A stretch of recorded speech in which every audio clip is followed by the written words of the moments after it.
mucaa kiristinnaa taabotaaf kennuu ni danda'amaayi. Namoonni baay'een gaaffii kana gaafatu, gaaffii kanaaf deebii itti ilaalla. Ayyaanniif eebbi waaqayyoo isiniif haa ta'u. Jajjabeewwan ijoollee tawaayidoo.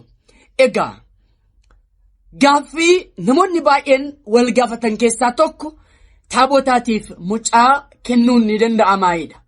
Gonkumaa kan danda'u miti. Taabotaaf mucaa kiristinnaa kennuun hin danda'amu. Daa'imman keenya guyyaa 40 guyyaa 80 darbuun qabanii guyyaa 40 guyyaa 80tti kiristinnaa ka'uun isaanirra barbaachisa. Kana yeroo darbeessinii hojjedheera viidiyoo isaa sababni isaa maaliif akka inni ta'e jechuudha. Egaa mucaa haadha kiristinnaa mucaa abbaa kiristinnaadhaaf kennuu kan qabnu dhamalee mucaa taabotaaf kennuun hin danda'amu. Abbaa kiristinnaa haadha kiristinnaa kan jedhaman kun immoo namoota akkamiiti? Haati kiristinnaa nama akkamii ta'uu qabdi? Abbaan kiristinnaas nama akkamii ta'uu qaba?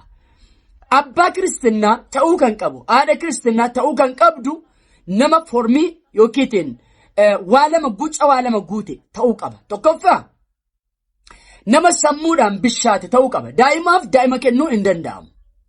Daa'imaaf daa'ima kennuu hin danda'amu.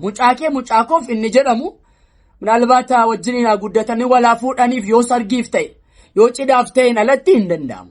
Kanaaf daa'imaaf daa'ima kennuun kiristinnaa irratti hin danda'amu. Nama sammuudhaan bishaate jechuun asirrattidha. Nama sammuudhaan bishaate qofa otoo hin taane nama hojjetatee waa ofirraa qabu ta'uu qaba. Balaan tasaa tokko maatii daa'ima kanarra yoo ga'eera ta'e abbummaa ofitti fudhatee daa'ima kana kan guddisuu danda'u ta'uu qaba. Haati kiristinnaa abbaan kiristinnaa jechuudha. Inni lammaffaan amantiidhaan nama bishaate ta'uu qaba. Haadha kiristinnaa abbaa kiristinnaa innumti jedhameef iyyuu maalummaa kiristinnaa barsiisanii daa'ima kana daa'imummaa irraa kaastee akka ishiin guddattu goonsisuudhaaf waan ta'eedhaaf maa kiristinnaa hin beekne taanaan bu'aa tokko hin qabu. Kanaaf maalummaa kiristiyaanummaa barnoota mana kiristiyaanaa nama barate ta'uu qaba. Maaltu? Namni haadha kiristinnaa ta'uu danda'u, namni abbaa kiristinnaa ta'uu danda'u. Mikaa'eliidhaaf kennitee Mikaa'eliin namarra buleessii barsiisuu danda'a.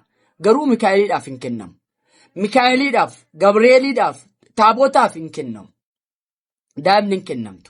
Tarii wareega yoo ta'e bataskaana Mikaa'eliitti kaafachuu dandeenya.